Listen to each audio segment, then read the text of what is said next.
السلام عليكم ورحمة الله تعالى وبركاته. بسم الله العظيم القدرة والشان شديد البطش والبرهان حافظ الدين والقرآن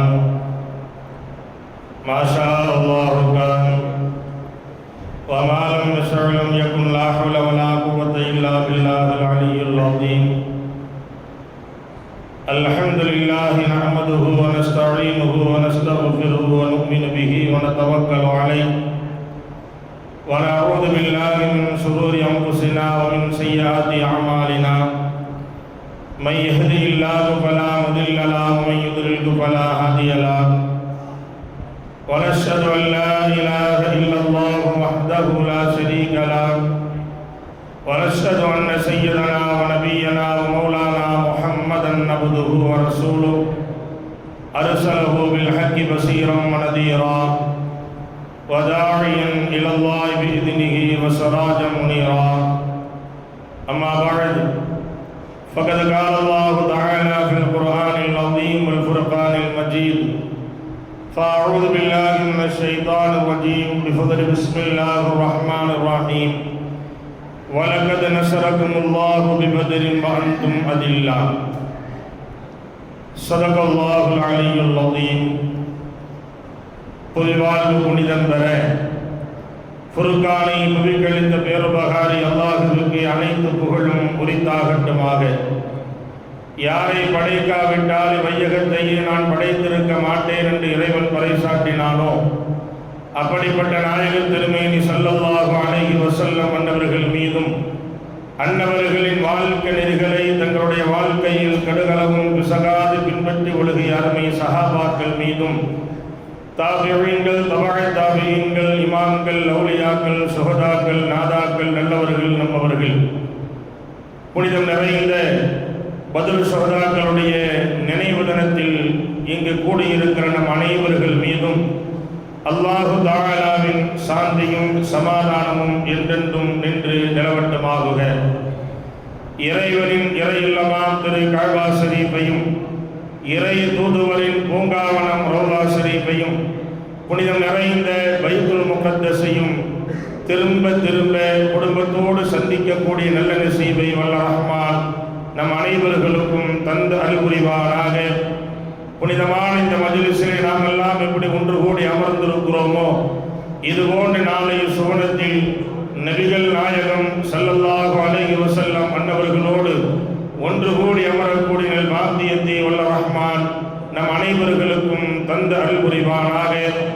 எந்த களிமாவை இந்த உலகத்திலே நாம் நம்முடைய வாழ்க்கையை நடாத்தி கொண்டிருக்கிறோமோ அக்களிமாவின் பிரகாரம் வாழ்ந்து மரணிக்கக்கூடிய வேளையில் லா இலாஹ இல்லல்லாஹ் முஹம்மதுர் ரசூலுல்லாஹ் என்ற கலிமாவை மொழிந்த நிலையில் மரணிக்கக்கூடிய நல்ல நசீபை வல்ல ரஹ்மான் நம் அனைவர்களுக்கும் தந்து அருள் புரிவானாக என்ற துஆவோடு புனிதம் நிறைந்த இந்த சிறப்பான பத்ர் ஷஹதாக்களுடைய நினைவு சிறப்புரையை நான் துவக்கம் செய்கிறேன். கண்ணியத்திற்கும் மரியாதைக்கும் உரிய அல்லாஹ்வின் நல்லடியார்களே, அருமை இஸ்லாமிய பெரியார்களே, அல்லாஹ்வுடைய மகத்தான கிருபையால் புனிதமான பத்ரீன்கள் ஆண்டினுடைய அந்த 17 இரவிலே இந்த இறை இல்லத்தில் நாம் ஒன்று கூடியிருக்கிறோம். பொதுவாகவே மார்க்கத்திலே பத்ர் ஷஹதாக்களுடைய அந்த நாள் என்பது வரலாறுகளிலே பொன்னெழுத்துக்களால் பொறிக்கப்பட வேண்டிய அற்புதமான நிகழ்வுகள். வருடந்தோறும் அந்த பத்ர் ஷஹதாக்களுடைய யுத்தம் நடைபெற்ற நிகழ்வுகள் அதுபோன்ற சூழல்களை எல்லாம் நிறைய செய்திகளை நாம் தெரிந்திருக்கிறோம். இன்றைக்கு நாம் தெரிகிற செய்தி பத்ர் ஷஹதாக்களுடைய சிறப்பும் இறைவனால் அவர்களுக்கு வழங்கப்பட்டிருக்கிற அற்புதங்களையும் நாம் அறிய இருக்கிறோம். கண்ணியத்திற்குரிய பெருமக்களே, பத்ருடைய யுத்தம் ஹிஜ்ரி 2ஆம் ஆண்டு ரமலான் பிறை 17 நடைபெறுகிறது. நாம் கவனிக்க வேண்டிய ஒரு செய்தி, அதே ஹிஜ்ரி 2ஆம் ஆண்டுதான் நோன்பும் கடமையாக்கப்பட்டிருக்கிறது. நோன்பு சஹாபாக்களுக்கு முன்ன பின்ன நோன்பு வைத்து அவர்களுக்கு பழக்கமில்லாத ஒரு நிலை. கடமையாக்கப்பட்ட அந்த நோன்பையும் சஹாபாக்கள் வைத்திருக்கிறார்கள். அதே போன்று அப்படிப்பட்ட ஒரு இக்கட்டான ஒரு சூழலில் யுத்தம் நடைபெற வேண்டிய ஒரு சூழலுக்கு தள்ளப்படுகிறார்கள். அந்த யுத்தங்களுடைய வரலாறுகளும் நிறைய தெரிந்து வைத்திருக்கிறோம். பொதுவாகவே ஒரு இக்கட்டான எதிர்பார்க்காத ஒரு சூழலில் இந்த யுத்தம் பத்ர் என்று சொல்லக்கூடிய அந்த இடத்திலே ஏற்படுகிறது. காஃபிர்கள் கிட்டத்தட்ட 1000 பேர்கள் இருக்கிறார்கள். முஸ்லிம்கள் சஹாபாக்கள் 313 பேர்கள் இருக்கிறார்கள். காஃபிர்கள் வைத்திருக்கிற குதிரைகளுடைய பலம் 300 குதிரைகளை அவர்கள் வைத்திருக்கிறார்கள். யுத்தத்திற்காக வேண்டி 300 குதிரைகளை வைத்திருக்கிறார்கள். முஸ்லிம்களிடத்தில் இருந்த குதிரைகள் வெறும் 2 குதிரைகள் மட்டுமே இருக்கிறது. காஃபிர்களிடத்தில் 700 ஒட்டகம் இருக்கிறது. முஸ்லிம்களிடத்திலே வெறும் 70 ஒட்டகம் தான் அவர்களிடத்தில் இருக்கிறது. காஃபிர்களிடத்தில் கிட்டத்தட்ட 600 யுத்த வாள்களை வைத்திருக்கிறார்கள். முஸ்லிம்களிடத்தில் இருந்த வாளினுடைய பலமே வெறும் 8 தான். நாம் கவனத்தில் கொள்ள வேண்டிய செய்தி, வெறும் 8 வாள்கள் மட்டுமே முஸ்லிம்களிடத்தில் இருக்கிறது.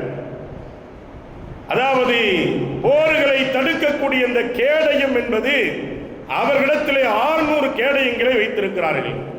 முஸ்லிம்களிடத்தில் இருந்த கேடயம் வெறும் 60 கேடயங்கள் மட்டுமே இருக்கிறது. அதே போல இந்த யுத்தம் முடிவடைந்த நேரத்தில் அவர்கள் 70 பேர்கள் கொல்லப்பட்டார்கள். முஸ்லிம்கள் 14 பேர் ஷஹீதாக்கப்பட்டார்கள். கண்ணியத்திற்குரிய அன்பு பெருமக்களே, ஆக ஒரு இக்கட்டான ஒரு சூழலில் நடைபெற்ற ஒரு யுத்த களம். இந்த யுத்த களம் என்பது வரலாறுகளில் மிகவும் நாம் கவனத்தில் கொள்ள வேண்டிய ஒரு யுத்தம். காரணம், அவர்களுக்கு வெற்றி கிடைப்பதற்குண்டான அடித்தளம் இறையச்சம் மட்டும்தான். அல்லாஹ்வுடைய அச்சம், இபாதத், துஆ அவர்களுக்கு மகத்தான வெற்றியை கொடுத்தது. மகத்தான வெற்றியை, வரலாறுகளிலே பேசப்படுகிற வெற்றியை கொடுத்தது. பெருமானார் ஸல்லல்லாஹு அலைஹி வஸல்லம் அவர்கள் சந்தித்த முதல் யுத்த களம் பத்ருடைய யுத்த களம் தான். அந்த யுத்த களம், பல்வேறு யுத்த களம் நடைபெற்றிருக்கிறது. பல்வேறு சஹாபாக்கள் தலைமையேற்றதை நடத்துவார்கள். ஆனால் பத்ருடைய யுத்த களம் மட்டும் நபி அவர்களுடைய தலைமையிலே நடைபெற்றது. நபிகள் நாயகம் ஸல்லல்லாஹு அலைஹி வஸல்லம் அவருடைய தலைமையிலே இந்த பத்ருடைய யுத்த களம் என்ன செய்து நடைபெற்றது. அல்லாஹ் தஆலா அதனால தான் முதலாக பத்ருடைய யுத்த களம் சத்தியத்திற்கும் அசத்தியத்திற்கும் நடந்த யுத்த களம், அநியாயத்திற்கு நேர்மைக்கும் நடந்த யுத்த களம். அதிலே அநியாயம் தோத்து போனது, சத்தியம் ஜெயிச்சது. சத்தியத்திற்கும் அசத்தியத்திற்கு நடந்த யுத்த களத்தில் சத்தியம் வென்றது, அசத்தியம் அழிந்து போனது. காரணம், அவரிடத்தில் இருந்த அல்லாஹ்வின் மீது இருக்கிற அந்த வேகம், அல்லாஹ்வின் மீது இருக்கிற அந்த பற்று அவர்களுக்கு மகத்தான வெற்றியை வழங்கியது. இக்கட்டான ஒரு சூழல். இஸ்லாத்திற்கு அப்பொழுதுதான் மதீனாவாசிகள் வருகை தந்திருக்கிறார்கள். முஹாஜிர்களும் இஸ்லாத்திற்கு வந்து கொஞ்ச நாட்கள் தான் ஆகிறது. இந்த நேரத்தில் எல்லாத்தையும் துறந்து அல்லாஹ்விற்காக வேண்டியவர்கள் மிகப்பெரிய ஒரு தியாகத்தை செய்வதற்கு அவர்கள் முற்பட்டிருப்பார்கள் என்று சொன்னால், அதனால தான் அவருடைய தியாகங்களை அல்லாஹ் அங்கீகரித்தான். அவருடைய தியாகங்களை அல்லாஹ் அங்கீகரித்தான். நாம் பார்க்கிறோம், அந்த ஷுஹதாக்களுடைய சிறப்பு, அல்லாஹ்விற்காக வேண்டி அவர்கள் தன்னை அர்ப்பணித்ததால் அல்லாஹ் அவர்களுக்கு கொடுத்த மகத்துவம் என்ன தெரியுமா? கண்ணியத்திற்குரிய பெருமக்களே, நபிகள் நாயகம் ஸல்லல்லாஹு அலைஹி வஸல்லம் அவர்கள் சொல்லுவார்கள், அதாவது நபிமார்களுக்கும் சரி மனிதர்களுக்கும் சரி ரூஹை கைப்பற்றக்கூடியவர்கள் வழக்குமார்கள். ரூஹை கைப்பற்றக்கூடியவர்கள் ஹஸரத் இஸ்ராயீல் அலைஹிஸ்ஸலாத்து வஸ்ஸலாம் என்பவர்கள். அவர்கள்தான் நபிமார்களாக இருந்தாலும் சரி மற்ற மனிதர்களாக இருந்தாலும் சரி ரூஹை கைப்பற்றுவார்கள். ஆனால் இந்த ஷுஹதாக்கள் அந்த யுத்த களத்திலே ஷஹீதானார்களே, அவருடைய ரூஹை கைப்பற்றியது யார் தெரியுமா? அவர்களுடைய ரூஹை நேரடியாக அல்லாஹ்வே கைப்பற்றினார். இந்த பாக்கியம் அந்த ஷுஹதாக்களுக்கு கிடைக்கப்பட்டிருக்கிறது. இது முதல் செய்தி. இரண்டாவது செய்தி, நாயகம் ஸல்லல்லாஹு அலைஹி வஸல்லம் அவர்கள் சொல்லுகிறார்கள், ஒரு மனிதன் மரணித்து விட்டால் அவன் குளிப்பாட்டப்படுவான். அவன் என்ன செய்யப்படுவான்? குளிப்பாட்டப்படுவான். நபிமார்களும் குளிப்பாட்டப்பட்டார்கள், நானும் குளிப்பாட்டப்படுவேன். ஆனால் ஷுஹதாக்கள் குளிப்பாட்டப்பட மாட்டார்கள். யுத்த களத்திலே ஷஹீதான ஷுஹதாக்கள் குளிப்பாட்டப்பட மாட்டார்கள். அவர்கள் அந்த வெட்டுக்காயங்களோடு இரத்தக்கரையோடு அப்படியே அல்லாஹ் அவர்களை அடக்க ஆணையிட்டிருக்கிறார். எனவே அவர்கள் அப்படியே அடக்கம் செய்யப்படுவார்கள். எவ்வளவு ஒரு பாக்கியம் அவர்களுக்கு வழங்கப்பட்டிருக்கிறது. பாசத்திற்குரிய அன்பு பெருமக்களே, மூன்றாவது செய்தி நம்ம பார்க்கிறோம். மரணித்தவர்கள் அவர்கள் என்ன செய்யப்படும் என்று சொன்னால், அதாவது கஃனிடப்படும். மௌத்தா போயிட்டா நபிமார்களாக இருந்தாலும் கஃனிடுவார்கள், மற்ற மனிதர்களாக இருந்தாலும் கஃன் துணி அணிந்து அதற்கு பிறகுதான் அவர்கள் அடக்கம் செய்யப்படுவார்கள். ஆனால் இந்த ஷுஹதாக்கள் இருக்கிறார்களே, அவர்களுக்கு கஃன் ஆடை அணியப்படாது. அவர்களுக்கு கஃன் துணி என்ன செய்யப்படாது? அணியப்படாது. எந்த ஆடையை அணிந்து யுத்தம் செய்தார்களோ அதே ஆடையோடு அவர்கள் அடக்கம் செய்யப்பட்டு விடுவார்கள். காரணம், நாளை மண்ணறையில் இருந்து அவர்கள் எழுப்பப்படுகிற பொழுது இறைவனுக்கு செய்த அந்த தியாகம் அது சாட்சியாக இருக்கும். எனவே அல்லாஹ் இப்படிப்பட்ட ஒரு பாக்கியத்தை அந்த ஷுஹதாக்களுக்கு கொடுத்திருந்தான். அதே போன்று நாலாவது செய்தி, அதாவது நாலாவது செய்தி, நபிமார்கள் மரணித்தாலும் சரி யார் மரணித்தாலும் அவர்கள் மரணமடைந்து விட்டார்கள் என்று சொல்லுவார்கள். ஆனால் ஷுஹதாக்கள் மரணித்து விட்டார்கள் என்று சொல்லக்கூடாது. ஷுஹதாக்கள் மரணித்து விட்டார்கள் என்று சொல்லக்கூடாது. ஸல்லல்லாஹு அலைஹி வஸல்லம் சொல்றாங்க, அதாவது நபிமார்கள் மரணித்தால் மரணித்தார்கள் என்று சொல்லுவார்கள், மற்றவர்கள் மரணித்தால் மரணித்தார்கள் என்று சொல்லுவார்கள். நான் மரணித்தாலும் மரணமாகிவிட்டேன் என்று சொல்லுவார்கள். ஆனால் ஷுஹதாக்கள் மரணித்து விட்டால் அவர்கள் மரணமாகிவிட்டார் என்று சொல்லக்கூடாது. காரணம், அவர்கள் என்றும் ஹயாத்தோடு இருக்கக்கூடியவர்கள். அல்லாஹ்விற்காக வேண்டி உயர் தியாகம் செய்த அந்த ஷுஹதாக்கள் என்றும் ஹயாத்தோடு இருக்கக்கூடியவர்கள். கண்ணியத்திற்குரியவர்களே, அதே போன்று நபிகள் நாயகம் ஸல்லல்லாஹு அலைஹி வஸல்லம் அவர்கள் சொல்லுகிறார்கள், நபிமார்கள் இருக்கிறார்கள், நாளை மறுமையில அவர்கள் மக்களுக்காக வேண்டி சிபாரிசு செய்வார்கள். நாமெல்லாம் கேள்விப்பட்டிருக்கிறோம். ஒவ்வொரு நபிமார்களிடத்தில் சென்று சொல்லுவார்கள், எனக்கு சிபாரிசு செய்யுங்கள் சிபாரிசு செய்யுங்கள் என்று சொல்லுவார்கள். ஆனால் அந்த ஒரு நாள் மட்டும்தான் நபிமார்கள் சிபாரிசு செய்வார்கள். ஆனால் ஷுஹதாக்களுடைய பாக்கியம் என்ன தெரியுமா? ஒவ்வொரு நாளும் மனிதர்களுக்காக வேண்டி சிபாரிசு செய்வார்கள். ஒவ்வொரு நாளும் மனிதர்களுக்காக வேண்டி என்ன செய்வார்கள்? சிபாரிசு செய்வார்கள் என்று நபிகள் நாயகம் ஸல்லல்லாஹு அலைஹி வஸல்லம் அவர்கள் நமக்கு சொல்லித் தருகிறார்கள். ஆக பாசத்திற்குரிய அன்பு பெருமக்களே, நாம் எண்ணி பார்க்கிறோம், ஷுஹதாக்கள் என்று சொல்லக்கூடியவர்கள் எவ்வளவு மகத்துவமானவர்கள், அவர்களுக்கு எவ்வளவு மரியாதை இந்த சமூகத்திலே வழங்கப்பட்டிருக்கிறது. அல்லாஹ்வாலும் அல்லாஹ்வுடைய தூதராலும் அவர்களுக்கு எவ்வளவு மரியாதை வழங்கப்பட்டிருக்கிறது. அதே போலதான் இந்த பத்ர் ஷுஹதாக்களுக்கு அல்லாஹ் சில அற்புதங்களை வைத்திருந்தார். பத்ர் ஷுஹதாக்களுக்கு அல்லாஹ் சில அற்புதங்களை வைத்திருந்தான்.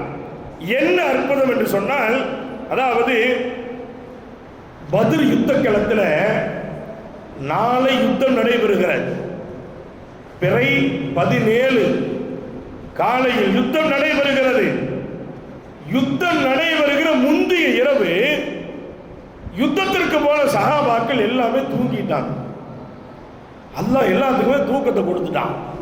அல்லாஹ் எல்லாத்துக்கும் தூக்கத்தை கொடுத்துட்டான். நாம் யோசனை செய்து பார்க்க வேண்டும். வாழ்வா சாவா என்று இருக்கக்கூடிய ஒரு பிரச்சனை, வெற்றியா தோல்வியா என்று இருக்கிற பிரச்சனை, வாளுக்கும் வாளுக்கும் மோதல் நடக்கிற ஒரு சூழல், அவர்கள் கர்ஜித்துக் கொண்டிருக்கிற ஒரு சூழல், 1000 பேர்கள் போக்கிரித்தனமாக விகாரமான முறையில் நிற்கக் கொண்டிருக்கிற ஒரு வேலை, அதுவும் பக்கத்தில் இருக்கக்கூடிய ஒரு சூழல். அந்த ஒரு கட்டத்தில் அல்லாஹ் அந்த சஹாபாக்களுக்கு இரவுல ராகத்தை தூக்கத்தை அல்லாஹ் அவர்கள் கொடுத்தான். நான் கவனத்தில் கொள்ள வேண்டிய செய்தி, தூக்கத்தை அல்லாஹ் கொடுத்தான். நம்ம பார்க்கிறோம், அது அல்லாஹ் குர்ஆனிலேயே சொல்லுகிறான், இது யோசிக்கும் நுஆசன் அமலத்தும் மின்ஹு, உங்களுக்கு பாதுகாப்பா இறைவன் தூக்கத்தை கொடுத்தான். பொதுவாக யாருக்கா தூக்கம் வருமா? அப்படியே சண்டைக்கு போகிறவங்க 4 நாளைக்கு தூங்க மாட்டான், எப்படியாவது பிடிக்கணும் விடக்கூடாதுன்னு தூங்கவே மாட்டான் ராத்திரியெல்லாம், அப்படித்தானே? பக்கத்து வீட்டில் சண்டை நடந்தால் கூட என்ன செய்ய மாட்டோம், அதை நினச்சி பார்த்துட்டே இருப்போம், நம்ம தூங்க மாட்டோம். அல்லது வேறு ஏதாவது ஒரு பிரச்சனைகளை சந்திப்போம், தூக்கம் வராது, தூங்க முடியாது. ஆனால் இவ்வளவு ஒரு யுத்தங்களும் கடுமையான முறையில் மோதக்கூடிய யுத்த களத்து நேரத்தில் ராத்திரி சஹாபாக்கள் அல்லாஹ் என்ன செய்த எல்லாத்துக்கும் தூக்கத்தை கொடுத்தான், எல்லாம் தூங்குனாங்க. நாம் பார்க்கிறோம், கண்ணியத்திற்குரிய அன்பு பெருமக்களே, இதுவே அவர்களுக்கு ஒரு மிகப்பெரிய ஒரு பாக்கியம். அல்லாஹ் ஒரு மிகப்பெரிய அற்புதத்தை கொடுத்தான். தூங்கி எந்திரிச்சாலே ஒரு உத்வேகம் மனிதனுக்கு வந்துடும், அதானே? ஒரு உத்வேகம், லைட்டா ஒரு தூக்கம் தூங்கிட்டு எந்திரிச்சு பாருங்களேன், ஒரு வகையான ஒரு ஆர்வம் நமக்கு உள்ளத்தில் உடல்ல ஒரு ஆரோக்கியம் தானாவே வரும். அதனால அல்லாஹ் அந்த தோழர்களுக்கு ஒரு தூக்கத்தை கொடுத்தான், காலையில் யுத்தத்தை நல்ல முறையில் சந்திக்க வேண்டும் என்பதற்காக வேண்டும். இரண்டாவது அற்புதம், அவர்களுக்கு காலையில் தூங்கி எழுந்திருக்கிற நேரத்தில் நீங்க பார்த்தீங்கன்னா கடுமையான மழை பெய்து கொண்டிருக்கிறார். அந்த பத்ர் என்று சொல்லக்கூடிய இடத்துல மழை பெய்து கொண்டிருக்கிறார். அந்த மழையோடு அவர்கள் எழுந்திருக்கிறார்கள். எழுந்திருந்து பார்த்தால் அந்த மழை என்பது ஏன் அல்லாஹ் அங்கு கொடுத்தார் என்று சொன்னால், அந்த சஹாபாக்களுக்கு அது தேவையுமாகவும் இருந்தது. நோன்பாளியாக இருக்கிறார்கள், தூங்குகிறார்கள், குடிக்கவும் அவர்களுக்கு தண்ணீர் தேவைப்படுகிறது, அதே நேரத்தில் குளிக்கவும் அவர்களுக்கு தண்ணீர் தேவைப்படுகிறது. அந்த தோழர்களுக்கு குடிக்கவும் தண்ணீர் தேவைப்பட்டது, குளிக்கவும் தேவைப்பட்டது. அதில் ஒரு சில தோழர்கள் தூங்கி எழுந்திருக்கிற பொழுது குளிப்பும் கடமையானவர்களாக எழுந்திருத்தார்கள். அந்த நேரத்தில் தங்களை சுத்தப்படுத்திக் கொள்வதற்கு அந்த மழை ஒரு யதார்த்த நிலையை கொடுத்தது. அல்லாஹ் எவ்வளவு பெரிய ஒரு பாக்கியத்தை கொடுத்திருக்கான் பாருங்க. அதை விட எதிரிகள் நிற்கக்கூடிய அந்த பகுதி பொதுவாகவே ஒரு ஈர பசை உள்ள பகுதியாக அது என்ன செஞ்சது, சகதி இருக்கக்கூடிய ஒரு பகுதியாக இருந்துச்சு. சஹாபாக்கள் நின்று யுத்தம் செய்யக்கூடிய இடம் குழியும் மேடுமா இருந்துச்சு, குழியும் மேடுமா இருந்துச்சு. அல்லாஹ் பாருங்க, அந்த மழையை கொடுத்து கொஞ்ச நேரம் பேஞ்ச அந்த மழையில அவங்களுக்கு இருந்த அந்த மேடு வெள்ளம் சரியாயிடுச்சு, மேடு வெள்ளம் சரியாயிடுச்சு. ஆனால் ஏற்கனவே ஈரப்பை இடத்தில் இருந்த அந்த எதிரிகள் இருக்கக்கூடிய இடம் தண்ணி பட்ட உடனே மேலும் கொஞ்சம் சகதி அதிகமாயிடுச்சு. நின்று சரியான முறையில் யுத்தம் செய்ய முடியாத ஒரு சூழலுக்கு அவர்கள் தள்ளப்படுகிறார்கள். இன்றைக்கும் நீங்க அங்க பத்ருங்கிற இடத்துக்கு போனீங்கன்னு சொன்னால், மதீனாவிலிருந்து ஒரு 80 மைல் அருகாமையில் தான் அது இருக்கிறது. உம்ரா முடித்து மக்காவிலிருந்து போகிற பொழுது பத்ருக்கு கூட்டிட்டு போயிட்டு என்ன செய்வாங்க, மதீனாவுக்கு கூட்டிட்டு போவாங்க. ஒரு சிலர் கூட்டிட்டு போவாங்க, ஒரு சிலர் கூட்டிட்டு போக மாட்டாங்க. ஆக அந்த தொலை தூரம் இருக்கிறது பார்த்தா நமக்கு தெரியும். கண்ணியத்திற்குரிய அன்பு பெருமக்களே, அந்த இடத்தை பார்த்தாலே நமக்கு கொஞ்சம் ஆச்சரியமாவே இருக்கும். இந்த இடத்துல நின்று இப்படி ஒரு யுத்தம் நடந்துச்சா அப்படிங்கிற ஒரு யோசனை நமக்கு வரும். அந்த அளவிற்கு அந்த இடம் இருக்கும். அல்லாஹ் என்ன செஞ்சாங்கட்டா, மேடு பள்ளமாக இருந்த இடத்தை மழையின் மூலம் சரி செய்தால் அவர்கள் எதிரிகள் நிற்கக்கூடிய பகுதி முழு சகதியாக மாறிவிட்டது, முழு சகதியாக அது மாறிவிட்டது. இப்படிப்பட்ட ஒரு சூழலை அல்லாஹ் ஏற்படுத்தினான். அடுத்து அவர்களுக்கு அல்லாஹ் கொடுத்த அற்புதம் என்ன கேட்டீங்கன்னா, மலக்குகளை அல்லாஹ் இறக்கி கொடுத்தான். யுத்தத்தில் மலக்குகளை அல்லாஹ் இறக்கி கொடுத்தான். எப்படி இறக்கி கொடுத்தான்? கிட்டத்தட்ட 1000க்கும் மேற்பட்ட மலக்குகள் அங்கு விஜயம் தருகிறார்கள். ஜிப்ரீல் அலைஹிஸ்ஸலாத்து வஸ்ஸலாம் அன்னவர்களும் கூட அவர்களுடைய வாகனத்திலே கம்பீரமான தோற்றத்திலே அங்கு வந்தார்கள். கம்பீரமான ஒரு தோட்டத்தில் என்ன செஞ்சாங்க? வந்தாங்க. அந்த யுத்த களத்தில் ஒரு சஹாபி சொல்றாங்க, நான் வாளை எடுத்து ஓங்கினேன், ஆனா தலை தனியா போயிடுச்சு. ஒருத்தரை பார்த்து நான் வாளை எடுத்து ஓங்கினேன், தலை தனியா போயிடுச்சு. வாளை ஓங்குவதுதான் இவர்களுடைய வேலை. வெட்டக்கூடிய வேலையை மலக்குகள் பார்த்துக் கொண்டார்கள். வெட்டக்கூடிய வேலையை மலக்குகள் பார்த்துக் கொண்டார்கள். அல்லாஹ் மலக்குகளை வைத்து என்ன செஞ்சான்? அங்க உதவி செஞ்சான். அதே போல ஒரு சஹாபி சொல்றாங்க, அவரை விட உயர்ந்த ஒரு மனிதரை கைது பண்ணி கூட்டிட்டு வர்றாங்க. அப்ப இவர் சொல்றாரு, நான் தான் இவரை கைது பண்ணேன் அப்படின்னு சொல்றாரு. நல்ல கவனிக்க வேண்டிய ஒரு வரலாறு. நான் தான் கைது பண்ணேன் அப்படின்னு சொல்றாரு. இவர் சொல்றாரு, நான் தான். இவர் ரொம்ப சின்னதா இருக்கிறாரு. இவர் யாரை கைது பண்ணேன்னு சொல்றாரு. இவர் அண்ணாந்து பார்க்குற மாதிரி இருக்கிறார். அவரை நான் தான் கைது பண்ணேன் அப்படின்னு சொல்றாரு. அந்த கைது பண்ணப்பட்டவன் என்ன சொல்றான்? இவர் கைது பண்ண மாதிரி எனக்கு தெரியலைங்க. என்னை கைது பண்ணது யாரு கேட்டீங்கன்னா பெரிய தலப்பா வெள்ளம் கட்டி பயங்கரமா இருந்தாங்க. அந்த மாதிரி ஆளுங்க என்னை கைது பண்ணாங்க. இவரை பார்த்து என்னை கைது பண்ண மாதிரி தெரியல அப்படிங்க. அப்போ அல்லாஹ் அந்த எதிரிகளுக்கு மலக்குகளை கண்ணுக்கு காட்டி கொடுத்துருக்கான். அந்த எதிரிகளுக்கு மலக்குகள் சாறை சாறையாக இறங்கி இருக்கிறார்கள். அவர்களை அல்லாஹ் அவருடைய கண்ணுக்கு காட்டி கொடுத்து மிகப்பெரிய ஒரு அச்சத்தை அவருடைய உள்ளத்தில் ஏற்படுத்தி விட்டான். ஆக மலக்குகளை வைத்து அல்லாஹ் என்ன செஞ்சான்? அங்கு அதாவது சஹாபாக்களுக்கு உதவி செய்தான். அடுத்து நம்ம பார்க்கிறோம், அல்லாஹ் ஒரு இடத்துல சொல்றான், திடீர்னு அல்லாஹ் என்ன சொல்றான் அப்படின்னு கேட்டா, சார் நபி ஸல்லல்லாஹு அலைஹி வஸல்லம் பார்த்து சொல்றான், நபியே நீங்க சஹாபாக்கள் நீங்களும் போர் செய்யல, அதே போல மலக்குகளும் செய்யல அப்படிங்கிறான் அல்லாஹ். குர்ஆன் அல்லாஹ் சொல்றான் ஆச்சரியமான ஒரு செய்தி. அல்லாஹ் என்ன சொல்றான்? வமா ரமைத்த இது ரமைத்த வலாக்கின்னல்லாஹ ரமா. குர்ஆன் அல்லாஹ் சொல்றான், வமா ரமைத்த இது ரமைத்த வலாக்கின்னல்லாஹ ரமா. அல்லாஹ் என்ன சொல்றான் அப்படின்னு கேட்டா, நபியே நீங்கள் அந்த எதிரிகளை பார்த்து விட்ட அந்த அம்புகள் இருக்கிறது, அந்த வாழ்க்கையில் இருக்கிறது, நீங்கள் எரிந்தீர்கள். அதை கொண்டு போய் சேர்த்தியது அல்லாஹ். அதை கொண்டு போய் சேர்த்தியது அல்லாஹ். மண்ணை எடுத்து எதிரிகளுடைய முகத்தில் வீசினீர்கள். அந்த மண்ணை அவருடைய கண்ணிலே போய் விழும்படி செய்தது அல்லாஹ். யார் செஞ்சது?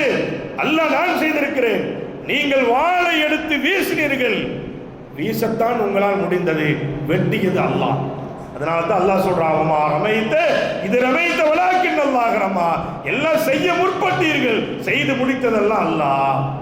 அப்போ அந்த யுத்த களத்தில் அல்லாஹ்வே யுத்தம் செய்திருக்கிறான். கண்ணியத்திற்குரிய அன்பு பெருமக்களே, சஹாபாக்களுக்கு எவ்வளவு பெரிய ஒரு பாக்கியத்தை அல்லாஹ் அந்த இடத்துல கொடுத்திருக்கான். இதெல்லாம் என்ன காரணம்?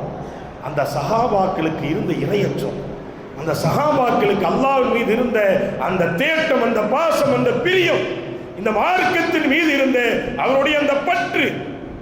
அதே போல பாருங்க, அதாவது நபி ஸல்லல்லாஹு அலைஹி வஸல்லம் யுத்தம் நடக்கிறதுக்கு முந்தின இரவு, யுத்தம் நடக்கிறதுக்கு முந்தின இரவு ரசூலுல்லாஹ் சஹாபாக்களை கூட்டிட்டு போயிட்டு இன்ஜினியர் மாதிரி மேப் போட்டு கொடுக்குறாங்க. ரசூலுல்லாஹ் இன்ஜினியர் மாதிரி மேப் போட்டு கொடுக்குறாங்க. என்ன மேப் தெரியுமா? இந்த வட்டம் இதுக்குள்ளதான் உத்துபா கொல்லப்பட்டு கிடமா. இன்னொரு வட்டத்தை போட்டாங்க, இங்கே ஷைபா கொல்லப்பட்டிருப்பான், இங்கே வலீது இப்னு உத்பா கொல்லப்பட்டிருப்பான்னு சொல்லி எதிரிகளுடைய சில பட்டியல் பேரை சொல்லி இவன் இங்கே கொல்லப்படுவான், இவன் இங்கே கொல்லப்படுவான். இவங்க எப்போ சொல்கிறாங்க? யுத்தம் நாளை காலையில் நடக்குது, இன்று இரவு சஹாபாக்களை கூட்டிகிட்டு போய் இடத்தை காமிச்சு கொடுக்குறாங்க. இங்கே கொல்லப்படுவான், இங்கே கொல்லப்படுவான், இங்கே கொல்லப்படுவான்னு சொல்கிறாங்க.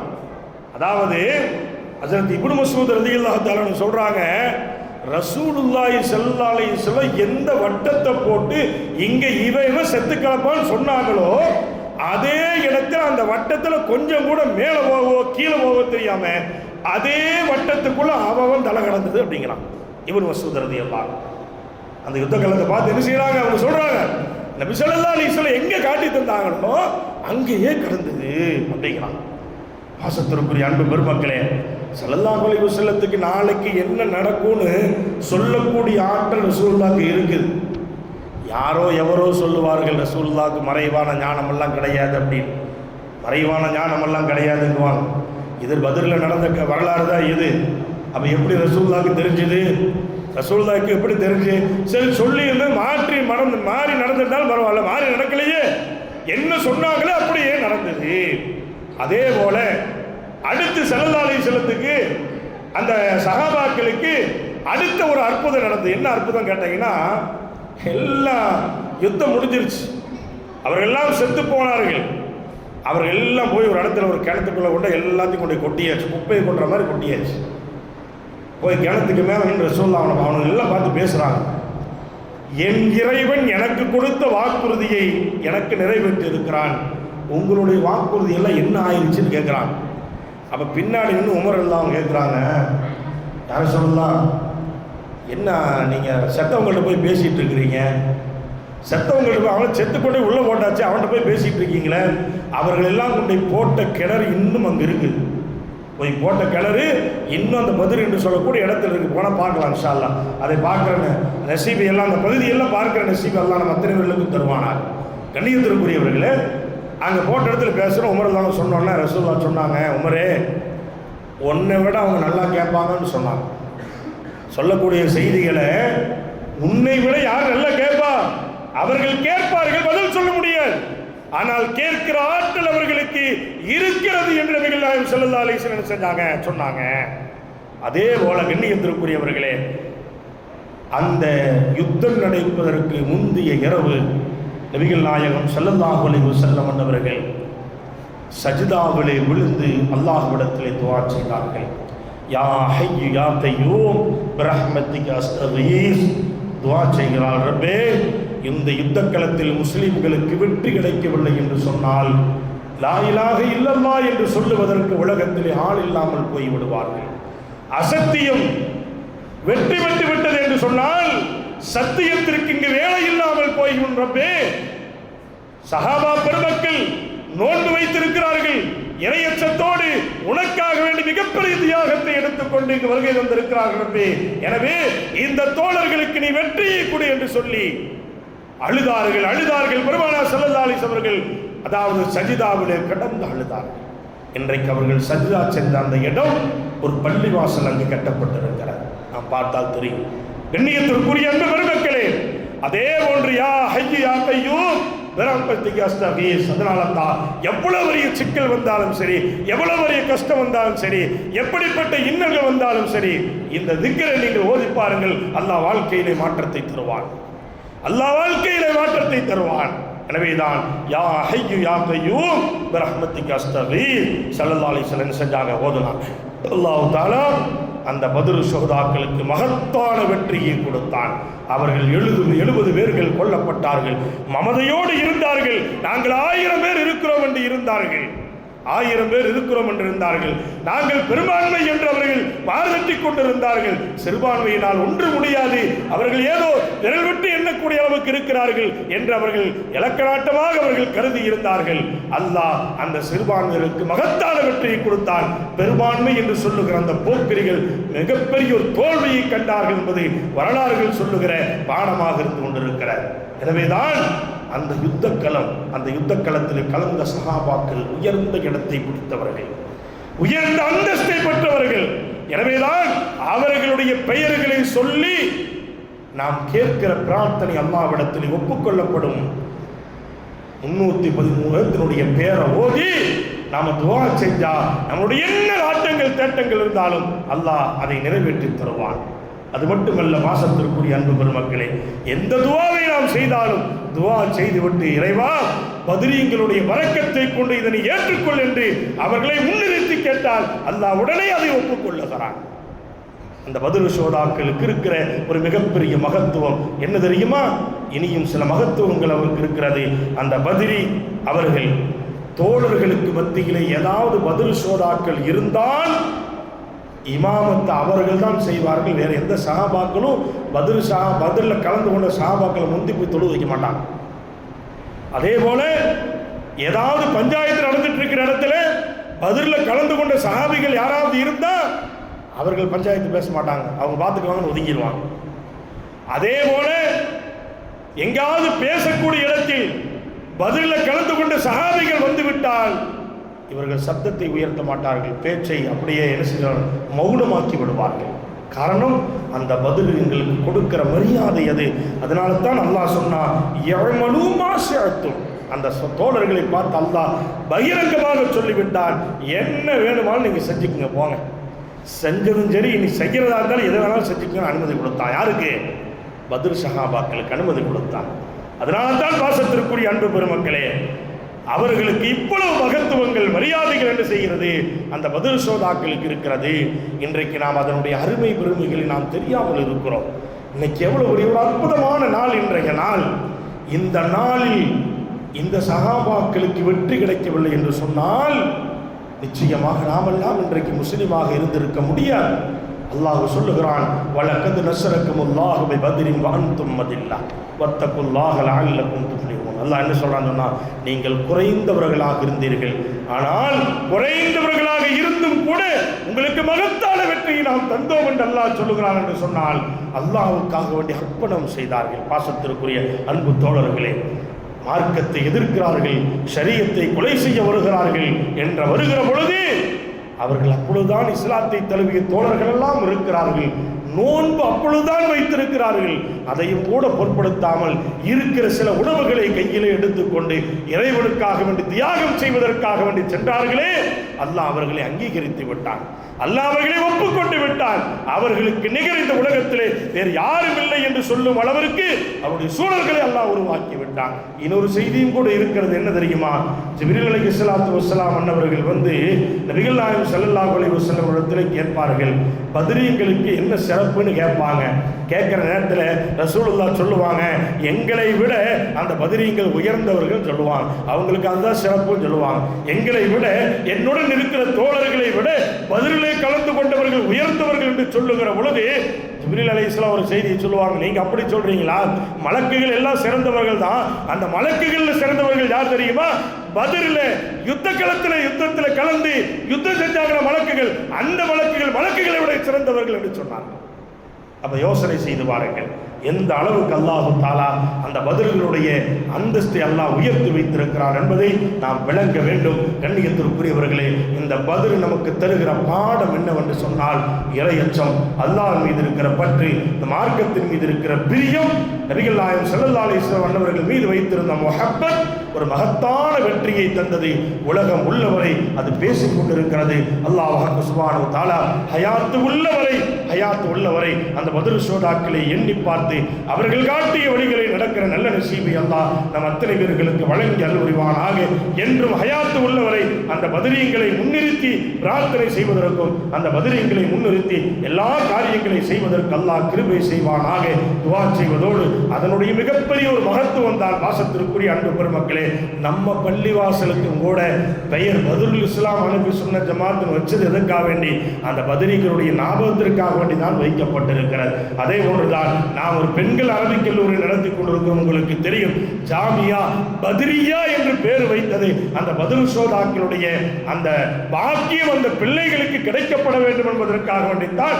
அவர்கள் 3 வருடம் முடித்து ஆலிமா சனது வருகிற பொழுது அவருடைய பெயரோடு சேர்த்து ஆலிமா பத்ரியா என்று அந்த பத்ர் ஷோதாக்களுடைய பெயர்களும் சேர்ந்து வருகிற ஒரு நசீப் அந்த பிள்ளைகளுக்கு கிடைக்கப்பட வேண்டும் என்பதற்காக வேண்டித்தான் பத்ரியா மகளிர் அரபிக் கல்லூரி என்று வைத்திருக்கிறது. காரணம், அந்த பத்ர் ஷோதாக்களுக்கு இவ்வளவு பாக்கியங்கள், எவ்வளவு சிறப்புகள் இருக்கிறது. அல்லாஹ் தஆலா அந்த பாக்கியங்களை எல்லாம் வழங்கி நடக்கிற நல்ல தௌஃபீக்கை அல்லாஹ் நம் அத்தனை பேர்களுக்கு வழங்கி அருள் புரிவானாக. ஆகிர் தஅவானா அனில் ஹம்துலில்லாஹி ரப்பில் ஆலமீன். அஸ்ஸலாமு அலைக்கும் வ ரஹ்மத்துல்லாஹி தஆலா வ பரகாத்துஹு. அஸ்ஸலாமு அலைக்கும் வ ரஹ்மத்துல்லாஹி தஆலா வ பரகாத்துஹு. பிஸ்மில்லாஹில் அஸீமில் குத்ரத்தி வஷ்ஷான் ஷதீதுல் பத்ஸி வல் புர்ஹான் ஹாஃபிதுத் தீனி வல் குர்ஆன் மா ஷா அல்லாஹு கான்